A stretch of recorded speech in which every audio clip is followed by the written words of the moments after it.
Dans notre dernière aventure, nous avons suivi Claude Lévi-Strauss dans sa quête des structures universelles de l'esprit humain.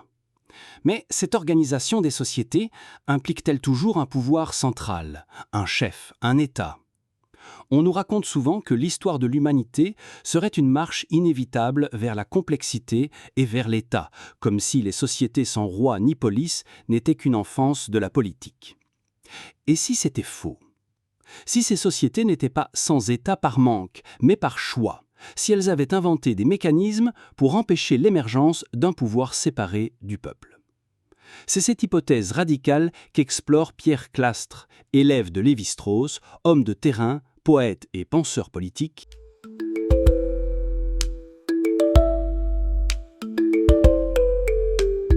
Dans les années 60, Clastres part en Amazonie, chez les Guayakis et les Guarani. Il partage leur quotidien, apprend leur langue et est frappé par la figure du chef. Une figure surprenante, car ici le chef ne commande pas. Son rôle est l'exact opposé de ce que l'on attend dans nos sociétés d'un dirigeant. Il ne peut donner aucun ordre. S'il essaie, on rit de lui. Son autorité repose uniquement sur la parole et la générosité. Il doit parler bien, parler beaucoup, apaiser les tensions. Et il doit sans cesse donner, partager, organiser des fêtes. Le prestige se gagne en donnant, jamais en accumulant. Résultat, le chef est souvent le plus pauvre de la tribu. Placé sur un piédestal, mais surveillé de près, il est prisonnier de son rôle.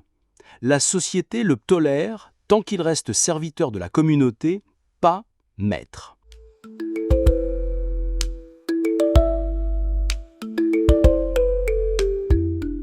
Clastres observe un autre phénomène omniprésent dans ces sociétés, la guerre. Non pas la grande guerre de conquête, mais un état de guerre quasi permanent entre les petits groupes. L'explication classique y voit un signe de sauvagerie. Clastres, lui, va y voir une logique politique implacable.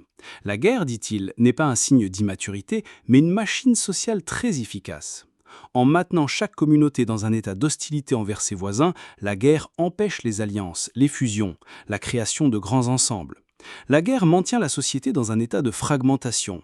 Et une société fragmentée est une société où un pouvoir central ne peut pas émerger. La guerre n'est pas le contraire de l'ordre, elle est le remède qui empêche l'ordre unifié et coercitif de l'État de naître.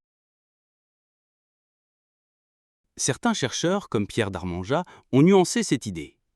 Pour lui, la guerre n'est pas forcément une stratégie consciente pour éviter l'État, mais plutôt le produit d'autres logiques. Rivalité pour les ressources, vengeance, prestige guerrier. La conséquence est bien la fragmentation des groupes, mais pas nécessairement l'intention. Clastres voyait de la politique là où il y a peut-être surtout des dynamiques sociales spontanées.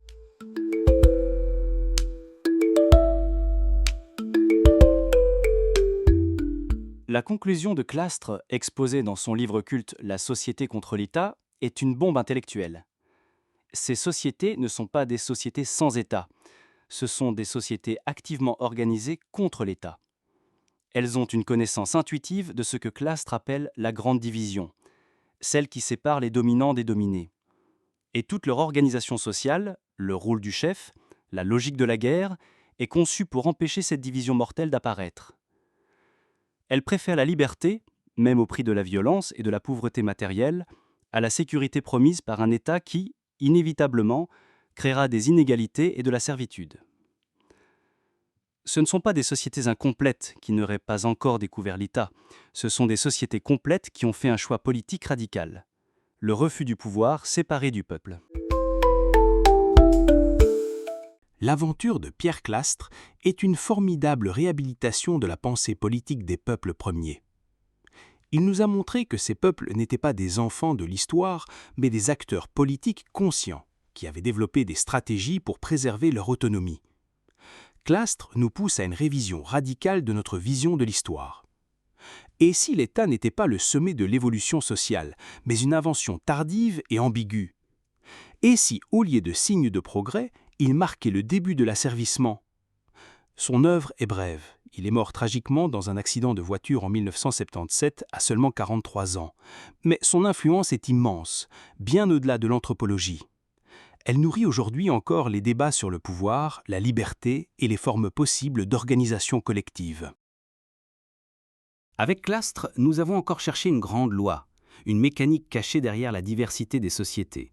Mais pour certains anthropologues, cette quête de lois universelles est une impasse. Dans notre prochain épisode, nous allons assister à un tournant majeur de la discipline. Nous partirons pour Bali avec le grand anthropologue américain Clifford Geertz.